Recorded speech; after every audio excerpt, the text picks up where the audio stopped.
Ya, untuk mengetahui informasi terkini penanganan pasca bencana gempa di kawasan Gor Samador, Maumere, Nusa Tenggara Timur, kami sudah terhubung dengan rekan Ahmad Muharlin bersama dengan juru kamera Muhammad Hoirudin. Ya, Muharlin, bagaimana situasi pasca gempa di sana dan bagaimana kondisi warga korban gempa? Ya, selamat pagi Nata dan Syafa. Untuk update pengungsi di tempat kami melaporkan saat ini di Merauke, di Maumere maksud kami, tepatnya di Gor Samador. Ini ada sebanyak 1.600-an pengungsi yang masih bertahan di tenda-tenda pengungsian di Gor Samador. Dan untuk kondisi mereka, ini mereka nampak cukup baik, dan juga karena di Gor Samador ini ada banyak posko-posko dan juga fasilitas yang disediakan. Salah satunya yaitu posko dapur umum, posko kesehatan, dan juga di belakang saya ini merupakan posko hangat yang didirikan oleh relawan dari Dompet Duafa. Untuk mengetahui seperti apa bantuan dan juga posko-posko yang sudah didirikan oleh salah satu relawan dari Dompet Duafa, kita akan berbincang dengan satu perwakilannya. Selamat pagi Bapak. Pagi. Pak, dengan siapa namanya Pak?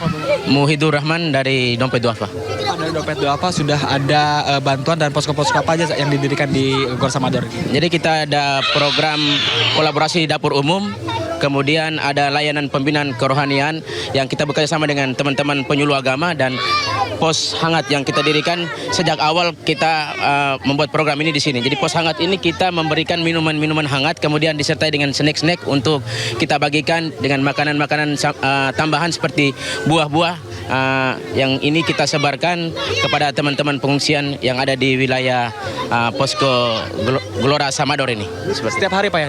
Iya, ini setiap hari dari pagi kita buka, terus kemudian sore juga kita buka kembali. 2 kali dalam satu hari kita buka pelayanan ini. Ya. Terima kasih Pak Mudir atas waktunya Pak. Dan selain itu, selain posko hangat dan juga posko-posko lain, ini terkait dengan kondisi pengungsi. Tadi kami sudah berbicara dengan salah satu pengungsi yang mana mereka masih memilih bertahan di sini karena memang kondisi rumah mereka yang masih belum bisa ditempati. Kemudian ini mereka juga takut akan terjadinya gempa yang sampai hari ini memang masih terjadi. Untuk setiap harinya gempa terjadi bisa 10 sampai 20 kali per harinya begitu. Jadi ini memutuskan warga memutuskan untuk masih bertahan di tenda-tenda pengungsian. Namun selain itu juga warga mengeluhkan terkait dengan jika mereka berlama-lama di tenda, mereka juga tidak mendapatkan penghasilan begitu karena banyaknya yang kerja, dan juga mereka tidak tidak ada pemasukan begitu. Sementara ada beberapa juga yang harus pulang pergi dari tenda pengungsian untuk melakukan bekerja begitu. Ini salah satunya dengan pengungsi, akan berbicara dengan salah satu pengungsi. Selamat pagi Ibu. Ya, iya. Ibu, dengan Ibu siapa kalau boleh tahu? Wianti. Ibu Yanti, Ya. sudah berapa lama dan sampai kapan sih akan bertahan di sini, Bu? Dari hari pertama kami di sini, kurang tahu juga bertahannya sampai berapa hari.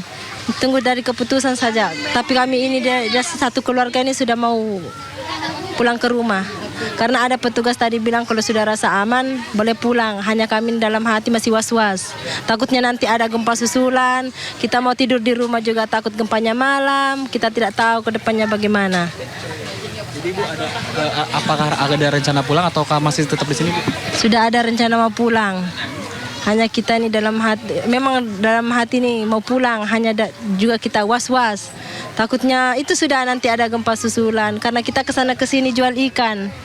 Belum kita di sini kan juga banyak pengeluaran, mana jajan anak-anak, belum tentu di tenda pengungsian mereka mau tanggung kita punya jajan anak-anak. Jadi kita kesana kesini jual ikan, pulang kembali lagi ke sini.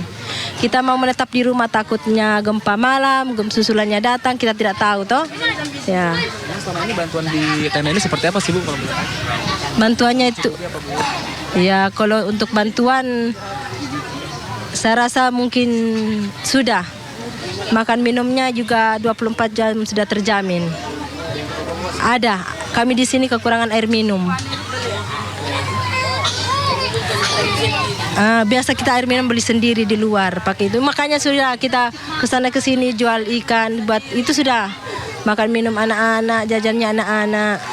Untuk beras kan kita tidak terlalu karena kita di sini sudah 24 jam makan minumnya. Iya. Iya. Harapannya Bu terhadap pemerintah, Bu, terkait dengan penanganan dari korban-korban ini? Iya. Dari pemerintah akan seperti apa Ibu maunya? Ya, penanganan dari pemerintah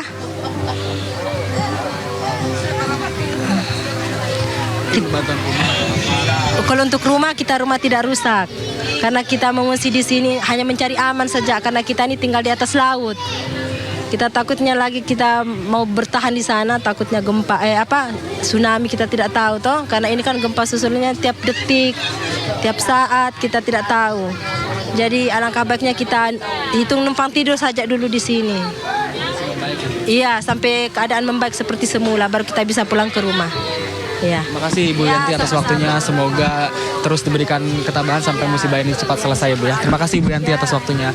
Itu tadi Nata, Syafa dan juga pemirsa perbincangan saya dengan salah satu pengungsi yang mana mereka mengeluhkan sejumlah hal terkait dengan ini. Mereka tentunya masih khawatir begitu dengan gempa yang masih sering terjadi, makanya mereka tidak berani untuk pulang ke rumah walaupun sudah ada himbauan dari petugas di sini jika dirasa mereka akan pulang ke rumah itu dipersilakan saja, namun warga memilih tetap bertahan di pos-pos pengungsian karena mereka takut khawatir karena gempa yang sering terjadi. Terkait selain itu juga bantuan ini tadi juga warga atau pengungsi menyampaikan untuk bantuan logistik seperti makanan dan kebutuhan lain itu dirasa sudah cukup. Namun ada kebutuhan yang belum dirasa cukup, yakni kebutuhan air bersih, terkait dengan kemudian ada juga kebutuhan popok, kebutuhan bayi dan juga kebutuhan lansia seperti popok bayi, kebutuhan susu, kebutuhan alas tidur dan juga kebutuhan selimut karena memang untuk malam hari cuaca di sini memang terasa sangat dingin. Itulah beberapa ataupun bantuan-bantuan yang diinginkan oleh warga. Sekian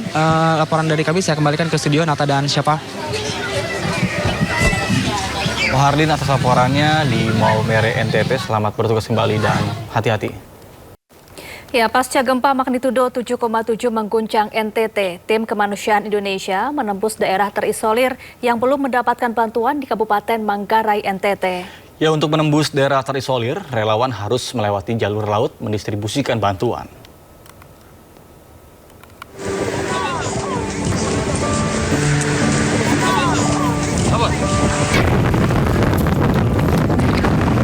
Tim relawan kemanusiaan Indonesia menembus daerah terisolir untuk mendistribusikan bantuan ke dusun Lewar.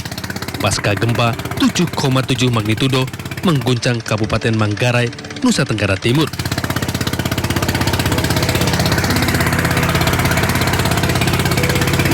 Dengan keterbatasan jalur akses, relawan harus menggunakan perahu untuk mendistribusikan bantuan sebanyak 500 kg bahan pokok untuk warga terisolir. Penerima manfaat dari bantuan tim kemanusiaan ini sebanyak 600 jiwa. Mudah-mudahan nanti ada donatur-donatur yang bisa membantu Bapak Ibu di sini. Daerah yang terisolir ini baru pertama kali mendapatkan bantuan karena keterbatasan akses yang hanya bisa dilewati dengan jalur laut menggunakan perahu. Teman-teman, tidak semua bantuan itu melewati jalan darat. Nah, kita akan menggunakan perahu. Mudah-mudahan bantuan ini bisa tiba dengan selamat dan bisa membantu saudara-saudara kita terdampak bencana gempa bumi. Selain itu, warga Dusun Lewar berterima kasih atas kepedulian dan bantuan terhadap Dusun Lewar yang terisolir akibat akses yang hanya bisa dilalui jalur laut. Terima kasih atas bantuan dari relawan yang telah membantu kami. Terkhususnya kami mensulikan bantuan khusus, bantuan air minum, sudah itu penerangan listrik, dan juga kami sulit pembangunan rumah kami itu roboh. Pasca gempa, sampai saat ini warga belum bisa kembali ke rumah hingga harus mengungsi ke dataran lebih tinggi karena gempa susulan terus terjadi di Nusa Tenggara Timur. Tim Liputan iNews melaporkan. Mirsa Panglima Komando Gabungan Wilayah Pertahanan 2, Pangkogap Wilhan II, Marsikal Madia Muzaffar mengunjungi lokasi gempa di Nagekeo, Nusa Tenggara Timur. TNI memastikan pasokan bantuan gempa terdistribusi dengan baik. Kunjungan Pangkogap Wilhan II ke lokasi gempa di Kabupaten Nagekeo sekaligus mendampingi Menteri Pertanian Amran Sulaiman. Dalam kunjungannya, Marsikal Madya Muzaffar berdialog dengan pengungsi untuk memastikan kebutuhan pangan dan bantuan bagi masyarakat dapat terpenuhi dengan baik.